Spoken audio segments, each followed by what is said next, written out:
Hello guys, welcome back to heavenly bond. आज हम home schooling के ऊपर एक वीडियो लेकर के आए हैं। आज हम आपको बताने वाले हैं कि बच्चों के अंदर राइटिंग प्रैक्टिस आप कैसे करा सकते हैं और इसके साथ ही एक अच्छी राइटिंग बचपन से ही कैसे उनकी करवा सकते हैं। सारी टिप्स एंड ट्रिक्स और जो मैंने पर्सनली भी आरव के साथ यूज किया है, मैंने जो चीजें की हैं बचपन से अब तक, वो सभी चीजें आपके साथ मैं इसमें शेयर करने वाली हूँ। तो बिल्कुल भी मिस आउट मत करिएगा। बहुत ही इंपॉर्टेंट चीजें हैं जो कि आपको जान लेना बहुत ज्यादा इंपॉर्टेंट है। सो वीडियो में बने रहिएगा और कमेंट सेक्शन में कोई भी क्वेरीज हैं तो आप हमसे पूछ सकते हैं। वीडियो को थम्स अप जरूर दे दीजिएगा। चलिए वीडियो स्टार्ट करते हैं।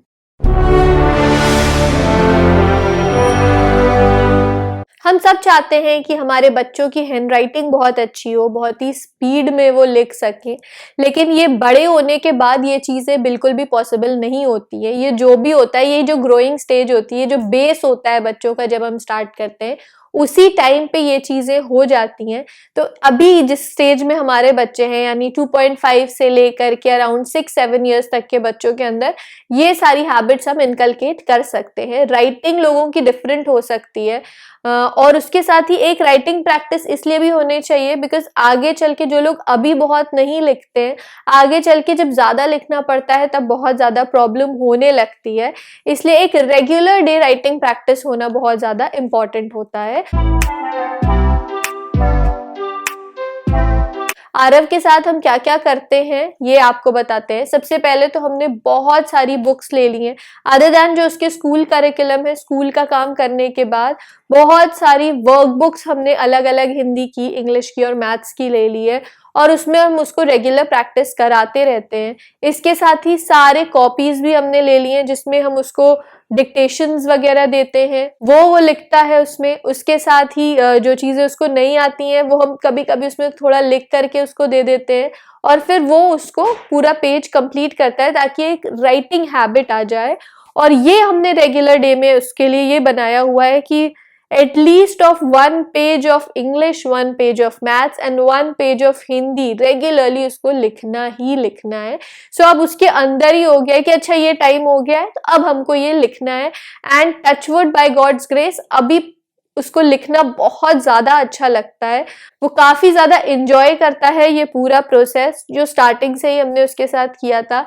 पहले जब slanting line, standing line, sleeping lines, curves, ये सब बनाना वो सीख रहा था, तब से ही उसने काफी ज्यादा एंजॉय करना स्टार्ट किया था, जिसकी वजह से अब वो अल्फाबेट्स, नंबर्स और हिंदी की वर्णमाला में से सारी चीजें बहुत ही इजीली सीख लेता है और राइटिंग भी बहुत ही अच्छी उसकी हो गई है। और राइटिंग अच्छी होती है रेगुलर डे प्रैक्टिस से, और जो बच्चे करते रहे उसको आप उसको करेक्ट करते रहिए।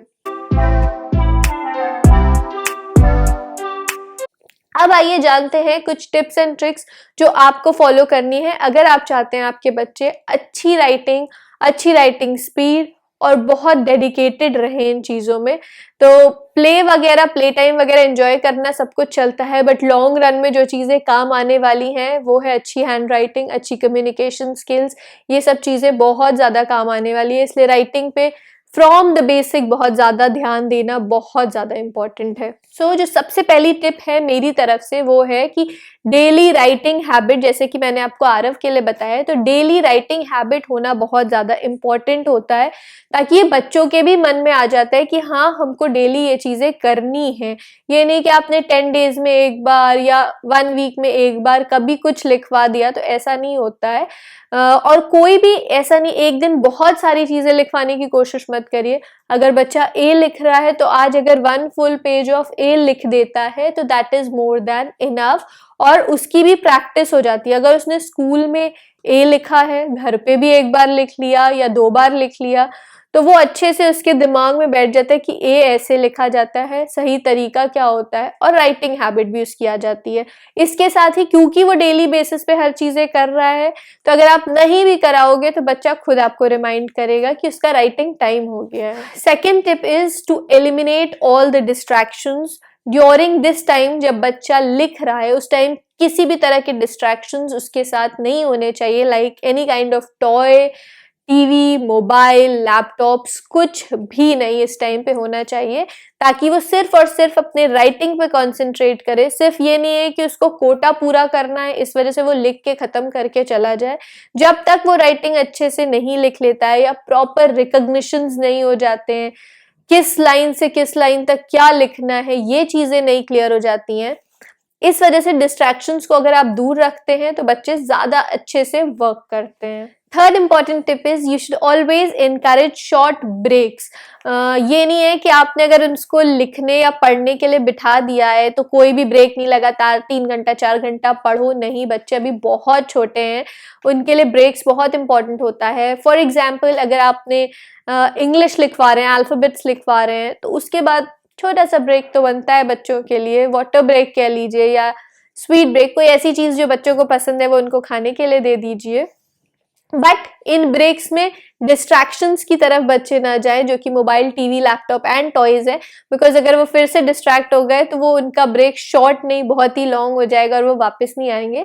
इसलिए शॉर्ट एंड सिंपल आप एक ब्रेक रखिए, उसके बाद वापस से बच्चे आए, अगर मैथ्स पढ़ रहे हैं मैथ्स पढ़ ले, फिर एक छोटा ब्रेक दीजिए और हिंदी की राइटिंग कराइए। तो ब्रेक्स बच्चों को काफी ज्यादा इनकरेज करते हैं, बिकॉज अगर वो आप लंबे पेस पे करते रहेंगे तो वो काफी ज्यादा बोरिंग भी हो जाएगा। Next important tip is not only the school curriculum, उसके अलावा भी बच्चों को आपको ध्यान देना होगा राइटिंग के लिए। रीडिंग राइटिंग दोनों ही चीज़ों के लिए बहुत स्पेशल ध्यान देना ज़रूरी है, बट स्पेशली अगर राइटिंग की बात आती है तो करिकुलम के अलावा आपको एक्स्ट्रा ध्यान देना होगा। अगर आप सिर्फ दिन में 1 घंटा भी निकाल देते हैं उसके लिए कि बच्चों को डेडिकेट करना है कि स्कूल करिकुलम के अलावा उनको ये राइटिंग करनी है।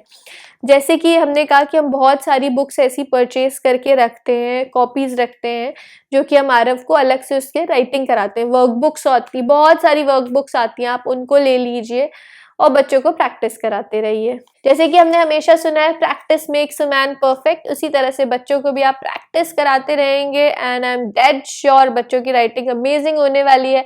वो बहुत बहुत ज्यादा इसको पसंद करने वाले हैं, क्योंकि as it is reading and writing, उससे अच्छा लाइफ में कुछ होता ही नहीं है। उससे अच्छा मेडिटेशन भी कुछ नहीं होता है, कोई पूजा कुछ भी नहीं होता है। अगर बच्चे राइटिंग हैबिट और रीडिंग हैबिट से प्यार करने लगेंगे ना, नथिंग बेटर देन दैट। और इसके साथ ही बच्चों को आप न्यूज़पेपर्स, हिंदी न्यूज़पेपर हो या इंग्लिश न्यूज़पेपर हो, उसको रीड करने की आदत सिखाइए बचपन से ही। जितना भी टूटा फूटा वो रीड कर रहे हो, फिर आप बताइए कि वो क्या लिखा है, उसको देख करके न्यूज़पेपर को वो कॉपीज में उसको कॉपी करें, तो ये भी काफी अच्छी एक एक्सरसाइज हो जाएगी। Next and a very very important tip is praising your child.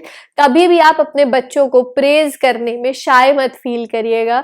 हम सबको अच्छा लगता है कि जब हमें कोई प्रोत्साहन मिलता है, कोई प्रेज करता है, तो हम सोचते हैं ना कि हम और अच्छा करें। उसी तरह से बच्चों के साथ भी है, अगर उनको प्रेज मिलती है कि तुमने बहुत अच्छा किया, बहुत अच्छी राइटिंग है, you can do much better या you have done it excellently well, तो बच्चे भी खुश हो जाएंगे उससे और उनको और इंस्पिरेशन मिलेगी कि वो और अच्छा करें। इसलिए never hesitate and never shy to give any kind of praise to your kids. Next tip is to plan in advance. मेरा ये रहता है कि मैं 1 महीने में 1 महीने का प्लान कर लेती हूँ कि इस मंथ में आरव को इतनी चीजें हमें करानी है। ये कोई सेट पैटर्न नहीं होता है कि ये कराना ही कराना है, बट जो भी चीजें वो मन से कर ले। बट अभी तक टचवुड ऐसा होता है कि जो चीजें हम प्लान करते हैं वो हो जाता है।